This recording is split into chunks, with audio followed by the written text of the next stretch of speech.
अस्सलामुअलैकुम बिस्मिल्लाहिर्रहमानिर्रहीम। Welcome back to my channel एमर्स कोचिंग सेंटर। उम्मीद है कि आप तमाम लोग खैरियत से होंगे। तो स्टूडेंट, आज हम लोग exercise 2.1 new book Punjab board की जो आई है उसके अकॉर्डिंग हम लोग सॉल्व कर रहे हैं। तो इससे पहले चैप्टर नंबर 1 मैंने कंप्लीट सॉल्व करवा के अपने चैनल में डाल दिया, आप जाके चेक कर सकते हो। तो सर शारिक आपको ये सॉल्व करवाए जा रहे हैं क्लास 9 की न्यू बुक के अकॉर्डिंग। तो स्टूडेंट, क्वेश्चन नंबर 1 जो है हमारे पास क्या है, express the flowing number in scientific notation. ठीक है, आपने क्या करना है स्टूडेंट, इसको आपने आपके पास साइंटिफिक नोटेशन में इसको चेंज करना है। स्टूडेंट याद रखना कि जब हमारे पास बहुत बड़ी बड़ी वैल्यूज़ होती हैं, जैसे कि अर्थ का कितनी डेंसिटी है या ज़मीन से लेकर मून तक की जो डिस्टेंस है वो कितने है, तो ये काफ़ी बड़ी वैल्यू आती थी स्टूडेंट। तो इन तमाम बड़ी वैल्यू को छोटी करने के लिए, मतलब एक शॉर्टकट लिखने के लिए क्या किया गया, साइंटिफिक नोटेशन को बनाया गया। तो स्टूडेंट याद रखना, जो भी बड़ी वैल्यू हो या फिर सबसे छोटी वैल्यू हो, ठीक है, उससे क्या किया जा सके, इसको शॉर्टकट फॉर्म में लिखा जा सके, उसकी मदद से हम क्या कर सकते हैं, इसको सॉल्व कर सकते हैं। ठीक है,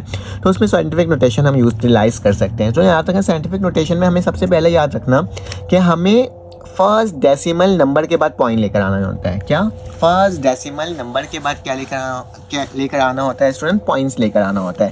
तो अब देखो यहाँ पे कहीं पॉइंट नजर आ रहा है, नहीं पॉइंट नजर आ रहा, तो याद रखना पॉइंट सबसे आखिरी में होता है। ठीक है, अब इस पॉइंट को मैं यहाँ से उठाकर यहाँ तक लेकर आऊँगा, तो देखो कितने नंबर चेंज हो रहे हैं, 1 2 3 4 5 6। अब ये पॉइंट यहाँ आ चुका है, तो मैं क्या लिखूंगा, 2 पॉइंट आ चुका, 0 लिखने की ज़रूरत नहीं है। ठीक है, डायरेक्टली आप क्या लिखोगे, एक्सपोनेंट 10 की एक्सपोनेंट 6, जितना आपने पीछे लेके गए वो आप ऊपर लिख दोगे। ठीक है, अगर यहाँ कोई नंबर लिखा होता तो पॉइंट के बाद वो नंबर लिख सकते थे, लेकिन मैं 2 एक्सपोनेंट 6 लिखोगे काफ़ी है। ठीक है, अब स्टूडेंट यहाँ पे आ जाओ, यहाँ पे पॉइंट कहीं नज़र नहीं आ रहा, तो आप क्या करोगे स्टूडेंट, आपने पॉइंट को शिफ्ट करना होगा, सबसे आखिरी में होगा। तो 1 2 3 4, तो क्या लिखोगे, 4.89 एक्सपोनेंट 4। ठीक है, समझ में आया, जितना शिफ्ट करोगे उतना ऊपर 10 की पावर में लिख दोगे वैल्यू को, और पॉइंट जहाँ जाके रुकेगा उस पॉइंट वहाँ तक लेकर आना है। ठीक है स्टूडेंट, अब इसमें आते हैं। अब देखो ये हमारे पास एक बड़ी वैल्यू थी, ठीक है, हम राइट साइड से इधर आ रहे थे, ठीक है, राइट साइड से इधर आ रहे थे, तो हमेशा एक्सपोनेंट की वैल्यू क्या होती है, पॉजिटिव। अगर छोटी वैल्यू की तरफ जाते हैं या लेफ्ट साइड से वैल्यू जाती है, तो हमारे पास क्या होता है स्टूडेंट, हमारे पास नेगेटिव पावर आता है। देखो ये 0 से स्टार्ट है, पॉइंट यहाँ पे ऑलरेडी लगा हुआ है, तो हम शिफ्ट करेंगे कहाँ तक, यहाँ तक, फर्स्ट नंबर तक। ठीक है, तो क्या होगा, 1 2 3, तो हम 3 तक शिफ्ट हुए, यहाँ तक में चले, बच्चे यहाँ तक चले जाते हैं, गलत होता है। अगर 0 से शुरू है तो याद रखना पहले डिजिट के बाद पॉइंट आएगा। ठीक है, तो मैं कहाँ तक गया, 1 2 3, तो मतलब 4.2 एक्सपोनेंट, क्योंकि लेफ्ट साइड से गया था तो क्या हो जाएगा स्टूडेंट, -3 हो जाएगा। ठीक है, उसी तरह से स्टूडेंट इसमें भी लेफ्ट साइड से जा रहा हूँ, तो देखो 1 2 3 4 5 6, यहाँ पे 6 हो रहा था, यहाँ पे आके क्या हो रहा है, 7। फिर से देख लो, 1 2 3 4 5 6 7, फर्स्ट डिजिट तक जाना था तो 7 हो रहा था, क्या लिखूंगा, 9 एक्सपोनेंट -7। सही है स्टूडेंट, समझ में आया। इसी तरह से करना है, हमें पॉइंट कहाँ लेकर आना होता है, यहाँ लेकर आना होता है फर्स्ट डिजिट के बाद। अभी पॉइंट कहाँ है बेटा, हमें नज़र नहीं आ रहा ना, तो मैं बोलता हूँ पॉइंट यहाँ पे है, तो यहाँ से अगर मैं यहाँ जाऊँगा कितना होगा, 1 होगा, तो क्या लिखूंगा, 7.3 एक्सपोनेंट 1। ठीक है, और जो पुराना वाला एक्सपोनेंट था उसको वैसे ही लिख दो। तो बेटा जब भी बेस सेम होता है तो पावर क्या जाता है, ऐड, तो बेस सेम पावर ऐड का मतलब क्या होगा, एक्सपोनेंट 4, 1 + 3 4 हो जाएगा। ठीक है स्टूडेंट, कितना आसान सा था। अब इसको भी सॉल्व कर लेते हैं। सोल्यूशन करें स्टूडेंट, इसमें मेरे पास ऑलरेडी 10 है, यहाँ से मैं यहाँ शिफ्ट करूँगा तो ये 1 होगा, लेकिन छोटी वैल्यू से जा रहा हूँ तो नेगेटिव होगा, तो 6.5 एक्सपोनेंट -1, जबकि यहाँ पे दूसरी वैल्यू क्या है, +1। बेस सेम पावर है, 10 में से 1 जाएगा तो 1 बचेगा, सॉरी 2 में से 1 जाएगा तो 1 बचेगा, तो 6.5 एक्सपोनेंट आ जाएगा। ठीक है, 1 लिखने की ज़रूरत नहीं है, जैसे भी ऐसे भी लिख सकते हैं। ठीक है, तो ये मैंने क्या कर दिया स्टूडेंट, आपको लिख कर दिखा दिया। इसका आंसर देखो कितने आसान तरीके से हमने बना लिया। अब चलो आया तो इसके क्वेश्चन नंबर 2 की जानिब और देखते हैं कि स्टूडेंट वो कैसे बन रहा है। ठीक है, अब 2 की हम देखते हैं क्वेश्चन को, मैंने लिखा हुआ है ऑलरेडी यहाँ पे क्वेश्चन। ठीक है, इसमें लिखा हुआ है स्टूडेंट हमें अपोजिट काम करना है। क्या काम करना है, express the following in the ordinary notation. अब आपने ऑर्डिनरी नोटेशन में काम करना है, पहले हमने साइंटिफिक नोटेशन में काम किया था, अब इसको नॉर्मल बनाना है। स्टूडेंट याद रखो, हमारे पास क्या है, यहाँ पे 2 है। ठीक है, तो आपने क्या करना है, आपने इस पॉइंट को हटाना है। ठीक है, ये एक्सपोनेंट को हटाना है। ठीक है, एक्सपोनेंट कैसे हटेगा, ठीक है, अगर देखा जाए तो याद रखना ये एक्सपोनेंट 2 है ना, पॉइंट कहाँ लगा हुआ है, यहाँ पे लगा हुआ है, यहाँ पे शो कर दिया गया पॉइंट यहाँ पे लगा हुआ है स्टूडेंट। तो मुझे पॉइंट को पीछे लेके जाना है, तो 1 2, ठीक है। अगर मैं पॉइंट को पीछे लेके जाऊँगा तो स्टूडेंट क्या हो जाएगा, ये 804 आ जाएगा, ठीक है। यहाँ पॉइंट लगाना चाहे तो लगाओ, नहीं लगाना चाहे तो छोड़ दो, तो ये आंसर आ जाएगा। यहाँ पे बेटा 5 लगा हुआ है, पॉइंट कहाँ है बेटा, यहाँ पे लगा हुआ है, इसके पीछे हमें जाना है 5 डिजिट, ठीक है। तो हम क्या करेंगे, अगर मुझे पीछे जाना है तो मैं कैसे जाऊँगा पीछे बेटा, देखा जाए तो 5 0 लगा देता हूँ। देखो इस तरह से सोल्यूशन लिखा, 3 लिखा, 1 2 3 4 5, देखो पॉइंट अब यहाँ जा चुका है, दोबारा से लेके जाओ, 1 2 3 4 5, समझ में आया। इस तरह से स्टूडेंट से करना है, ठीक है। अब यहाँ पे माइनस है, जब भी माइनस लगा हुआ होता है तो आपने 0 लगाना होता है, ठीक है। याद रखना, जब भी माइनस होता है तो हम क्या लगाते हैं, 0 लगा के सॉल्व करते हैं, ठीक है। अब देखो -2 है, ठीक है, तो मैं यहाँ पे पॉइंट लगाता हूँ, ये 15 ऑलरेडी है, ठीक है।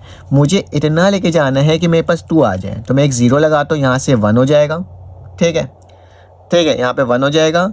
और मेरे पास क्या है स्टूडेंट, यहाँ पे 1 और 5 है, तो मैं साथ में 1 और 5 लिख देता हूँ। देखो अब गौर से देखो, 1 2, पॉइंट यहीं पर आ जाता है 1 2, मैं इसको कर सकता हूँ ना स्टूडेंट, 0.12 -2 है, तो मैं कहाँ तक ले जाऊँ, फर्स्ट डिजिट तक लेके जाता हूँ ना, तो ये 1 2 -2 हो जाएगा। तो सिंपल इस तरह से मैंने क्या कर दिया स्टूडेंट्स को सॉल्व कर दिया। अब आगे चलते हैं। अब हमारे पास क्या है स्टूडेंट, नेक्स्ट जो पार्ट है इसमें लिखा हुआ है पॉजिटिव का 7, यहाँ पे 2 वैल्यू ऑलरेडी लिखी हुई है पॉइंट के बाद।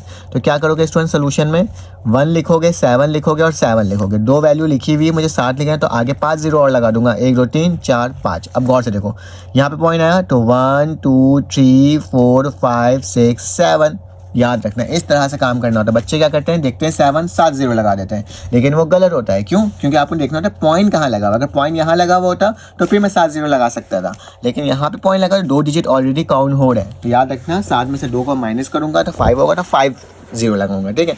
अब जरा गौर से देखो, यहाँ पे आप लोग जल्दी से बताओ क्या होगा स्टूडेंट। अगर देखा जाए तो माइनस है, माइनस का कॉन्सेप्ट क्या होता है, आप 0 लगाओगे, ठीक है।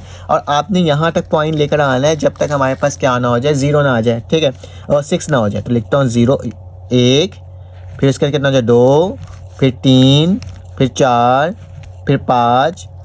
देखो गौर से देखो, 1 2 3 4 5, ठीक है, ये 5 है। और यहाँ पे अगर 5 यहाँ पे आ रहा है, एक और 5 लगा दूंगा स्टूडेंट, तो फिर दोबारा जाएगा तो 6 हो जाएगा, तो 5 5 होगा। तो आंसर क्या होगा स्टूडेंट, ये होगा। अब गौर से देखो, 1 2 3 4 5 6, मुझे 6 बनाना था, 6 यहाँ पे आकर आ रहा है इस पॉइंट में, ठीक है। तो इस तरीके से आपका आंसर हो सकता है स्टूडेंट, ठीक है। अब माइनस का 5 लगा हुआ है, तो 0 लगाऊंगा और माइनस के 5 तक जाऊंगा लेकर। ये कितना होगा, 1 2 3 4 हो गया, यहाँ पे 4 लेके आ देता हूँ। अब गौर से देखो, 1 2 3 4 5, पॉइंट यहाँ पे छुपा हुआ है तो पॉइंट यहाँ पे आ जाएगा। तो इस तरह से स्टूडेंट्स को करना था। आप इसका स्क्रीनशॉट ले सकते हो। चलो आज इसका नेक्स्ट क्वेश्चन करते हैं। अब स्टूडेंट हमारे पास क्वेश्चन नंबर 3 आ गया। इसमें लिखा हुआ है the speed of light is approximately 3 exponent 8 metre पर second, express it in standard form. आपको ये इस फॉर्म में लिखा हुआ है, इसको स्टैंडर्ड फॉर्म में लिखना है, यानी 10 की पावर 8 है, मतलब एक्सपोनेंट 8 है। तो स्टूडेंट आप कैसे लिखोगे, 3 लिखोगे, इसके आगे कितना लगा दोगे, 0 लगा दोगे। 1 2 3 4 5 6 7 8, अब गिनो 1 2 3 4 5 6 7 8, तो वही हो गया, ठीक है। तो ये क्या हो जाएगा, मीटर पर सेकंड इसका हमारे पास क्या था, यूनिट था, ठीक है। अब ये मैंने आपके सामने लिख करके दिखा दिया। अब स्टूडेंट मेरे पास क्या है, नेक्स्ट लिखा हुआ है सर्कमफेरेंस ऑफ द अर्थ, ठीक है। हमारे पास क्या लिखा हुआ है स्टूडेंट, सर्कमफेरेंस है जो कि क्या है, अर्थ का, ठीक है। वो क्या है स्टूडेंट, इज अबाउट 4,007,5,000, ठीक है। आपने ये बताना है, ठीक है। अब इसको किस तरह से करोगे स्टूडेंट, अगर देखा जाए, अगर इसको सॉल्व करना चाहो तो मेरे पास ये कैसे होगा, गौर से देखो। इसका पॉइंट को हमें शेयर कर देना, इसको नोटेशन फॉर्म में लिखना है, ठीक है। फिर रोटेशन फॉर्म में कैसे लिखेगा स्टूडेंट, देखो ये 0 था, यहाँ पे पॉइंट था, तो कहाँ तक जाएगा बेटा, ये इस पॉइंट तक जाएगा, ठीक है। गिनो 1 2 3 4 5 6 7, मेरे पास क्या आ रहा है, 7 आ रहा है। तो आप क्या लिखोगे स्टूडेंट, 7 लिख दोगे। तो कैसे, 4.0075, ठीक है, एक्सपोनेंट 7। याद रखनी, नंबर लिखने से फर्क नहीं पड़ रहा, इस पॉइंट को बस देखना कहाँ लगा रहे हो, ठीक है स्टूडेंट। तो फिर आपका आंसर आ जाएगा मेरे प्यारे बच्चों। चलो आज हम नेक्स्ट करते हैं। इसमें लिखा हुआ है स्टूडेंट मेरे पास 6.77 करके लिखा हुआ है। क्या लिखा हुआ है, 6.77 है। ये डायमीटर किसका है स्टूडेंट, मार्स का है। किसका है, मार्स का। अब मार्स का डायमीटर है, तो अब इसको फाइंड आउट करना है, तो कैसे फाइंड आउट करोगे, इसको स्टैंडर्ड फॉर्म में लिखना है। तो 6 पॉइंट है स्टैंडर्ड फॉर्म में, तो गौर से देखो यहाँ पे एक्सपोनेंट 3 लिखा हुआ है, ठीक है, क्या लिखा हुआ है एक्सपोनेंट 3। तो मैं इस पॉइंट को शिफ्ट करूंगा।